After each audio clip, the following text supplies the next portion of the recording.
പ്രിയപ്പെട്ടവരെ, വാൽപ്പാറയിലെ ആ കൊടുമുളവിൽ പൊലിഞ്ഞുപോയ ആ ജീവനുകളെ കുറിച്ച് നിങ്ങളെല്ലാം കേട്ട് കാണുമല്ലോ അല്ലെ? ചിരിച്ചും കളിച്ചും മനോഹരമായ കാഴ്ചകൾ കാണാൻ പോയവരാണ്. പക്ഷേ തിരിച്ചെത്തിയത് ചേതനയേറ്റ ശരീരങ്ങളാണ്. ഈ വാർത്ത കേട്ടപ്പോൾ എൻ്റെ ഉള്ളിൽ തട്ടിയത് ഉസ്താദ് സിംസാറുൽ ഹക്ക് ഹുദവി ഒരിക്കൽ പഠിപ്പിച്ചു തന്ന ഒരു ഹദീസാണ്. നമ്മൾ എത്ര വലിയ ഡ്രൈവർ ആയിക്കൊള്ളട്ടെ, എത്ര വലിയ വണ്ടി ആയിക്കൊള്ളട്ടെ, അള്ളാന്റെ കാവലില്ലെങ്കിൽ നമ്മൾ ഒന്നുമല്ല. ആ അപകടം നടന്ന നിമിഷം ആ കുടുംബം എന്തായിരിക്കും ചിന്തിച്ചിട്ടുണ്ടാവുക? ഈ വീഡിയോയുടെ അവസാനം വരെ നിങ്ങൾ ശ്രദ്ധിക്കണം. കാരണം നമ്മുടെ ഓരോരുത്തരുടെയും ജീവൻ രക്ഷിക്കാൻ ഉസ്താദ് പറഞ്ഞു തന്ന ആ ഹദീസും പ്രാർത്ഥനയും അത്രത്തോളം പ്രധാനമാണ്. വാൽപ്പാറ പോലുള്ള സ്ഥലങ്ങൾ കാണാൻ അതിമനോഹരമാണ്, പക്ഷേ അത്ര തന്നെ അപകടം നിറഞ്ഞതുമാണ്. ചെറിയൊരു അശ്രദ്ധ മതി എല്ലാം അവസാനിക്കാൻ. നബി സല്ലല്ലാഹു അലൈഹി വസല്ലം തങ്ങൾ പഠിപ്പിച്ചു, അൽ അജലത്തു മിനശ് ശൈത്താൻ, ധൃതി പിശാചിൽ നിന്നുള്ളതാണ്. നമ്മൾ പലപ്പോഴും യാത്രകളിൽ സ്പീഡ് കൂട്ടുന്നത് ഒരു ഹരമായിട്ടാണ് കാണുന്നത് അല്ലെ? എന്നാൽ അത് നമ്മുടെ മരണത്തിലേക്കുള്ള സ്പീഡാണെന്ന് നമ്മൾ ഓർക്കാറേയില്ല. ആ കുടുംബത്തിന്റെ വിയോഗം നമുക്ക് നൽകുന്ന വലിയൊരു പാഠമുണ്ട്. മരണം നമ്മളെ എവിടെ വെച്ചും പിടികൂടുമെന്നുള്ള വലിയ പാഠം. സിംസാറുൽ ഹക്ക് ഹുദവി ഉസ്താദ് തൻ്റെ ഒരു പ്രഭാഷണത്തിൽ മനോഹരമായ ഒരു ഹദീസ് ഉദ്ധരിക്കുന്നത് ഞാൻ ഓർക്കുന്നുണ്ട്.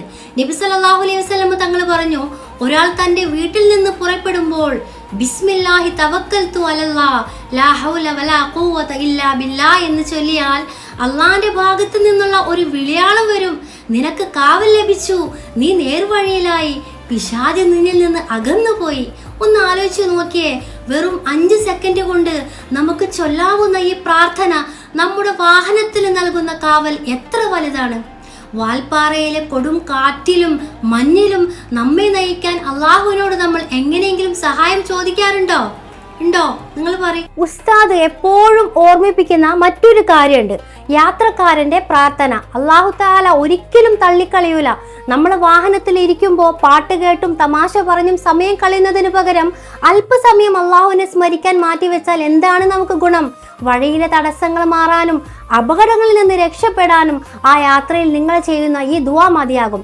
വാൽപ്പാറയിലെ ആ കുത്തനെയുള്ള ഇറക്കങ്ങൾ ഇറങ്ങുമ്പോൾ സുബ്ഹാനല്ലാഹ് എന്നും കയറ്റങ്ങൾ കയറുമ്പോൾ അല്ലാഹു അക്ബർ എന്നും ചൊല്ലുന്നത് നബിചര്യയിൽപ്പെട്ട കാര്യമാണ്. ഇത് നമ്മുടെ യാത്രയിൽ ബർക്കത്ത് നൽകും. യാത്ര പോകുന്നതിന് മുമ്പ് 2 റക്അത്ത് നിസ്കരിക്കുന്നത് സുന്നത്താണെന്ന് ഉസ്താദുമാർ നമ്മളെ പഠിപ്പിക്കാറുണ്ട്. അത് നമ്മുടെ യാത്രയിലെ സകല ആപത്തുകളിൽ നിന്നും നമ്മളെ സംരക്ഷിക്കാനും, അതുപോലെ വാഹനത്തിൽ കയറിയാൽ ഉടൻ ആയത്തുൽ കുർസി ഓതുക. അപകടം നിറഞ്ഞ പാതകളിൽ വാഹനം ഓടിക്കുന്നവർക്ക് വലിയൊരു മാനസിക ധൈര്യം നൽകാൻ ഇത് സഹായിക്കും. ആയത്തുൽ കുർസി ഡ്രൈവിംഗിൽ ശ്രദ്ധ കേന്ദ്രീകരിക്കുന്നതിനൊപ്പം തന്നെ ആത്മീയമായ ഈ കരുതലുകൾ കൂടി നമുക്ക് വേണം. മനസ്സിലായില്ലേ? അപ്പൊ എന്താ ചെയ്യുക? ആയത്തുൽ കുർസിയൊക്കെ ഓതാൻ വേണ്ടിയിട്ട് പറയാം. പിന്നെ പ്രിയപ്പെട്ടവരെ, വാൽപ്പാറയിൽ നമുക്ക് നഷ്ടമായത് സഹോദരങ്ങളെയാണ്. അവർക്കായിട്ട് നമുക്ക് പ്രാർത്ഥിക്കാം. ഇനിയൊരു കുടുംബത്തിനും ഇത്തരമൊരു ദുരന്തം ഉണ്ടാകാതിരിക്കട്ടെ. ഈ വീഡിയോ നിങ്ങൾ കാണുന്നത് വെറുതെ അല്ല കേട്ടോ, ഇത് മറ്റുള്ളവരിലേക്കും ഷെയർ ചെയ്ത് കൊടുക്കുക.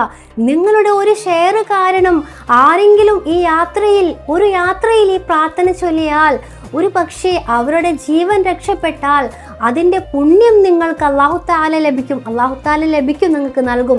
അല്ലാഹു നമ്മുടെ എല്ലാ യാത്രകളും സലാമത്താക്കി നൽകുമാറാകട്ടെ.